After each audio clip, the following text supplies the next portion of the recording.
오늘은 8월 4일입니다. 오늘도 새벽 예배 오신 여러분들을 우리 주님의 이름으로 환영합니다. 같이 기도하겠습니다. 좋으신 하나님 감사합니다. 오늘 하루를 하나님의 말씀으로 엽니다. 하나님이 안 계시면 저희가 어떻게 살 수 있겠습니까? 하나님이 함께 하시지 않는다면 저희가 무슨 소망으로 살아가겠습니까? 하나님이 함께 하심에 감사와 찬양과 영광을 올려드립니다. 우리 예배를 받아 주시옵소서.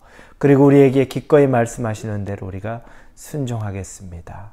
예수님의 이름으로 기도합니다. 아멘. 오늘 말씀은 사무엘하 12장 1절에서 15절까지입니다. 사무엘하 12장 1절에서 15절입니다. 12장 1절에서 15절 같이 읽겠습니다. 여호와께서 나단을 다윗에게 보내시니 그가 다윗에게 가서 그에게 이르되 한 성읍에 두 사람이 있는데 한 사람은 부하고 한 사람은 가난하니 그 부한 사람은 양과 소가 심이 많으나 가난한 사람은 아무것도 없고 자기가 사서 기르는 작은 암양 새끼 한 마리뿐이라.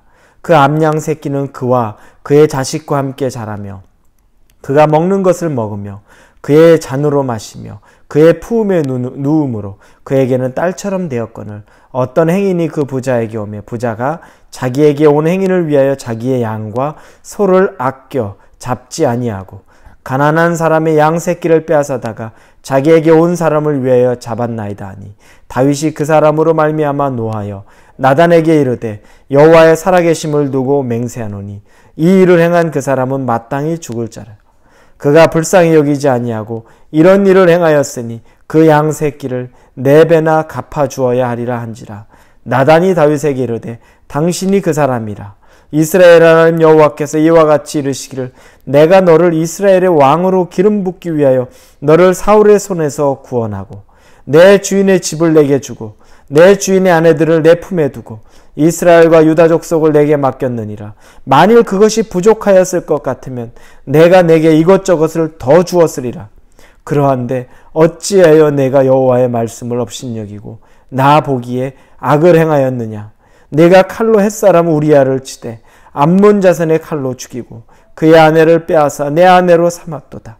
이제 내가 나를 업신여기고 햇사람 우리아의 아내를 빼앗아 내 아내로 삼았은즉 칼이 내 집에서 영원토록 떠나지 아니하리라 하셨고 여호와께서 또 이와 같이 이르시기를 보라 내가 너와 내 집에 재앙을 일으키고 내가 내 눈앞에서 내 아내를 빼앗아 내 이웃들에게 주리니 그 사람들이 내 아내들과 더불어 백주에 동침하리라. 너는 은밀히 행하였으나 나는 온 이스라엘 앞에서 백주의 이 일을 행하리라 하셨나이다 하니 다윗이 나단에게 이르되 내가 여호와께 죄를 범하였노라 하며 나단이 다윗에게 말하되 여호와께서도 당신의 죄를 사하셨나니 당신이 죽지 아니하려니와 이 일로 말미암아 여호와의 원수가 크게 비방할 거리를 얻게 하였으니 당신이 낳은 아이가 반드시 죽으리이다 하고 나단이 자기 집으로 돌아가니라. 하나님이 다윗이 우리아의 아내 밧세바와 동침하고 밧세바로 더불어 아이를 임신하고 그리고 그 사실이 드러날까봐 우리아를 전쟁터에서 죽게 만든 것, 그것을 나단 선지자를 통해서 다윗에게 가게 만듭니다. 나단 선지자가 이제 와서 하는 얘기는 비유를 얘기하지만 그것이 다윗의 이야기가 되는 것입니다. 우리는 사람은 속일 수 있어도 하나님은 속이지 못한다는 것을 정말 이곳에서 보게 됩니다. 왕의 위치에서 아무도 그것을 알지 못한다고 할지라도 하나님은 눈을 뜨고 보고 계시는 겁니다. 하나님의 진리에, 하나님의 공의의 눈이 우리의 죄를 어느 곳에서나 바라볼 수 있다는 겁니다. 이것이 두려운 것이고 또 이것 때문에 우리가 항상 죄에 대하여 경각심을 갖고 하나님에게 멀어질까 두려운 마음으로 죄를 멀리해야 된 이유이기도 합니다. 나단이 다윗에게 비유를 들어 다 설명하자 다윗이 그 비유를 들으면서 분노합니다. 왜냐하면 부자는 짐승이 많은 자가 오직 짐승 한 마리 가진 자, 그 그것을 빼앗아서 자기 손님을 대접한다는 그 이야기를 듣자 다윗이 분개합니다. 그래서 나오는 말씀이 5절 6절에 보니까 다윗이 그 사람으로 말미암아 노하여라고 나옵니다. 아주 분노하는 거죠. 그리고 6절에 보니까 5절 뒷부분에 보니까 그 사람은 마땅히 죽을 자라. 분노하고 그 사람은 반드시 죽어야 된다 이야기합니다. 그리고 나서 6절에 보니까 4배나 그 양 새끼를 4배나 갚아주어야 한다라고 얘기합니다. 왜 그렇게 했습니까? 4배나 갚아줘야 된다는 거. 율법에서 정한 것이죠. 4배로 갚게 되는 것. 그런데 다윗이 분개하면서 내뱉은 이 말, 아주 분내고 마땅히 죽어야 되고 4배나 갚아야 되고. 근데 사실 다윗이 보기에도 그 죄가 그런데 하나님이 볼 때 어떻겠냐를 다윗을 통해서 생각하게 만들어주는 거죠. 그런데 하나님의 율법으로 다윗은 율법으로 4배를 갚아야 된다고 말하지만 다윗은 사람을 살인했죠. 율법으로 따지면 사람 살인한 사람은 그대로 죽어야 됩니다. 사람을 죽였기 때문에 그도 반드시 돌로 쳐서 죽게 돼 있습니다. 이 내용들을 보면서 다윗을 통해 이야기하는 거죠. 네가 범한, 너 그렇게 화나지, 분노하지, 너 그렇게 정말 견디지 못하겠지, 그 사람 죽여야 되겠다고 말하지, 그리고 4배로는 갚아줘야 되겠다고 얘기하지. 그런데 너는 그것보다 더하다는 거죠. 하나님이 이렇게 분노하시는 이유 보니까 3절의 내용을 한번 보면 너무너무 슬퍼요. 그 내용 자체가. 나단이 드는 비유가. 우리가 3절 한번 볼까요? 가난한 사람은 아무것도 없고 자기가 사서 기르는 작은 암양 새끼 한 마리뿐이라.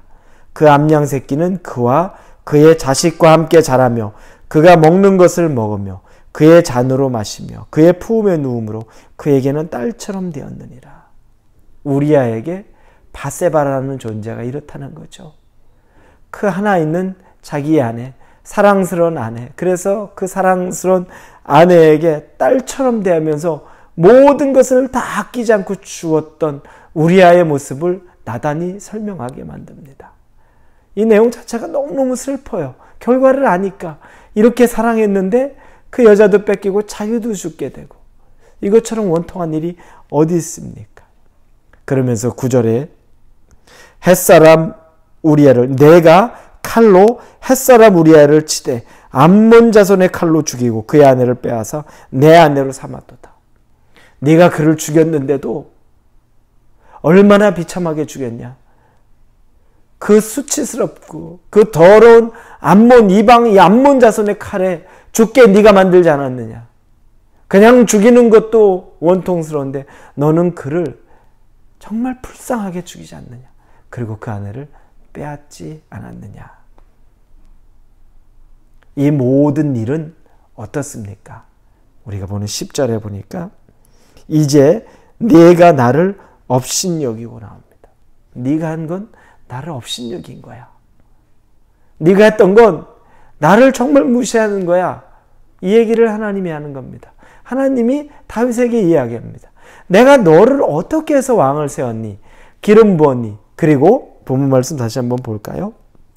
8절에 내 주인의 집을 내게 주고 내 주인의 아내들을 내 품에 두고 이스라엘과 유다 족속을 내게 맡겼느니라. 만일 그것이 부족하였을 것 같으면 내가 내게 이것저것을 더 주었으리라. 그런데 어찌하여 내가 여호와의 말씀을 업신여기고 나보기에 악을 행했느냐. 내게 다 줬어. 너한테 내가 다 줬단 말이야. 내가 근데 그것도 부족하다 그래도 나는 더 줬을 거야. 그런데 네가 어떻게 그렇게 하니? 네가 어떻게 나를 그렇게 업신여길 수 있니? 네가 나에게 말했으면 내가 너에게 안 줬겠니? 무엇이든 안 주었겠니? 그런데 어떻게 네가 나한테 그렇게 날 업신여기고 그 충직한 우리아를 암몬 자손의 손에 죽이고 그 하나뿐인 아내, 사랑스러운 딸과 같이 사랑하는 그 아내를 빼앗아 네 아내를 삼을 수 있느냐? 하나님이 분노하는 거죠. 그리고 말씀하시는 거. 네가 나를 업신여긴 대가는 반드시 치를 것이다. 그러면서 11절 12절에 네 아내와 네 모든 것들은 백주의 사람들이 대낮에 볼 때 다른 사람들의 품에 안게 동침하게 내가 만들 것이다. 그러면서 12절에 너는 은밀히 행하였으나 나는 온 이스라엘 앞에서 백주의 이 일을 행하리라 하셨나이다. 하나님, 너는 은밀하게 했지. 너는 은밀히 행했지. 아무도 모르게 행했지. 나는 대낮에 누구나 다 알도록, 온 이스라엘이 다 보고 알도록 나는 너에게 그 일을 행할 것이다. 내가 수치를 당하고 내 아내들이 다른 사람들과 동침하는 일이 생기도록 할 것이다. 하나님의 분노가 얼마나 가득했으면 이 말씀을 하겠습니까? 하나님의 볼 때 다윗에게 너무너무 실망스럽고 우리아의 삶을 볼 때 너무너무 가슴 아팠던 하나님이 공의로 징계하겠다고 말합니다. 죄를 두려워해야죠. 하나님을 업신여기는 겁니다. 우리가 죄 짓는 건 하나님을 업신여기는 겁니다. 하나님은 그걸 견디지 못합니다. 그것에 대해 분노하십니다. 그런데 다윗이 잘한 것이 있습니다. 13절에 다윗이 나단에게 이르되 내가 여호와께 죄를 범하였노라. 그 얘기를 듣고 다윗이 순수히 고백합니다. 내가 죄인입니다. 내가 하나님 앞에 죄를 범했습니다. 사울과 차이가 바로 여기 있다고 말했죠. 사울 왕은 하나님이 전쟁에서 이방 사람들의 아말렉의 모든 짐승들도 다 죽이고 아무것도 남기지 말라고 했는데 좋아 보이는 짐승을 다 취합니다. 자기 백성이 두려웠고, 왜냐하면 노획물 나눠주지 않으면 그들이 분노할까 봐. 그리고 자기 눈에도 보기에 좋았기 때문에 살려둡니다. 그래서 그걸 가지고 사무엘이 하나님이 왜 명한 대로 하지 않느냐라고 책망하자 핑계를 대기 시작합니다. 여호와께 제사 드리기 위해서, 좋은 것 드리기 위해서 그랬습니다. 회개가 없었죠. 다윗은 회개했습니다. 여러분, 우리가 죄를 범할 수 있지만 회개가 이처럼 중요합니다. 그러자 나단이 바로 얘기하죠. 나단이 다윗에게 말하되 여호와께서도 당신의 죄를 사하셨나니 당신이 죽지 아니하려니와, 이렇게 나옵니다. 죄에 대한 응분의 대가는 치르게 합니다. 가족에게도 그러고 마지막에 14절에도 이 일로 하나님은 원수들에게 이런 소문의 빌미가 마련됐기 때문에 바세바에게 태어날 아기는 죽을 것이다 라고 얘기하지만 너의 죄는 용서하고 죽지 않게 하겠다. 원래는 죽어야 되는 거죠. 그러나 하지 않겠다고 말합니다. 회개의 중요성입니다. 죄 지으면 대가는 치릅니다. 그러나 하나님이 대가는 치르게 하지만 우리에게 더 많은 것을 묻지는 않으시는 자비가 베풀어지는 거죠. 죽을 수밖에 없는 겁니다. 그럼에도 죽지 않고 우리를 살게 해주시는 은혜, 이게 있는 겁니다. 오늘 하루 사시면서 하나님을 업신여기는 것 같은 죄를 범하지 않기를 원합니다. 하나님을 두려워하고, 그리고 필요한 것이 있으면 하나님에게 구할 수 있고, 오히려 하나님에게 붙들고 있으면 됩니다. 하나님 없이 세상에게 내 필요한 것을 구하려고 하고 세상에서 내 것을 잡으려고 하지 말고 하나님만 붙잡을 수 있는 저와 여러분이 되기를 주님 이름으로 축원합니다. 기도합니다. 주님, 하나님 없인 여기지 않게 두어 주옵소서. 죄에 우리가 허물어지지 않게 하여 주옵소서. 설령 죄를 지었다고 해도 하나님 앞에 진심으로 회개할 수 있는 용기를 주시옵소서. 오늘 하루를 살며 하나님을 업신여기기보다 하나님을 존귀히 여기고 사랑하는 우리가 되도록 인도하여 주옵소서.